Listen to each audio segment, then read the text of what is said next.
America ఒప్పందించింది, Israel ఖతం చేసింది. ఇది ఖమేనీ అంతానికి ఆ రెండు దేశాలు వేసిన స్కెచ్. దాదాపుగా 2 నెలలుగా ఇరాన్ పై దాడులు చేస్తామంటూ ట్రంప్ వార్నింగ్స్ ఇస్తూ వచ్చారు. అయితే మధ్యలో తన టోన్ ని తగ్గించి ఇప్పట్లో దాడులు చేయబోము అన్నారు. కానీ అమెరికా స్కెచ్చే వేరు. ఖమేనీని కలుగులో నుంచి బయటకు రప్పించేందుకే ఇలాంటి మైండ్ గేమ్ ఆడినట్టు కనిపించింది.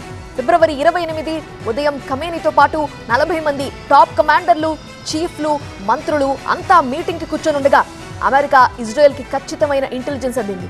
ఈ సదవకాశాన్ని వదులుకోవద్దని భావించిన ఇరు దేశాలు టెహ్రాన్లోని హై సెక్యూరిటీ కాంపౌండ్ లో ఈ హై లెవెల్ మీటింగ్ జరుగుతున్న టైంలో అత్యంత ఖచ్చితత్వంతో ఎయిర్ స్ట్రైక్స్ జరిపారు.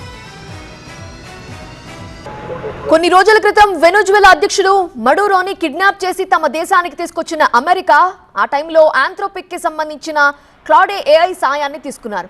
ఈసారి కూడా అదే ఏఐ సాయంతో ఈ దాడులు చేసినట్లు తెలుస్తోంది. దాడుల ఖచ్చితత్వంతో పాటు దాడులకు ముందు సిమ్యులేషన్స్ కి వాడే క్లాడే ఏఐని ఉపయోగించింది అమెరికా మిలిటరీ. టెహ్రాన్లోని బెయిట్ ఏ రాహబరీ అంటే శత్రు దుర్భేద్యమైన కోట. ఇక్కడ ఇరాన్ లీడర్షిప్ ఉంటుంది. ఖమేనీ కాంపౌండ్ గా పేరున్న ఈ బెయిట్ ఏ రహబరీలో అధికారిక కార్యాలయాలు, మీటింగ్ హాల్స్, భద్రతా దళాల హెడ్ క్వార్టర్స్, వారికి సంబంధించిన నివాస సముదాయాలున్నాయి. ఇక్కడ కొన్ని బంకర్లు కూడా ఉన్నాయి. కీలక నిర్ణయాలన్నీ ఇక్కడే తీసుకుంటారు. దీనికి పలు అంచెల్లో భద్రత ఉంది. రెవల్యూషనరీ గార్డ్స్ లోని టాప్ ట్రైన్డ్ ట్రూప్స్ పహారాలో ఉంటుంది ఈ కాంపౌండ్. దీనికి సమీపంలో విమానాలని కూడా ఎగరనివ్వరు.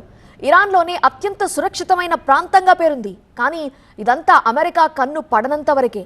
దీనికి పహారా కాస్తున్న ఎయిర్ డిఫెన్స్ సిస్టమ్ SEADని ముందు సర్వనాశనం చేసింది అమెరికా, ఇజ్రాయెల్ ఎయిర్ ఫోర్స్. ఆ తర్వాత కొన్ని సెకండ్ల తేడాతోనే బెయిట్ ఏ రాహ్బరీపై దాడులు చేసి ఖమేనీతో పాటు మీటింగ్లో కూర్చున్న అందరినీ అంతం చేశాయి.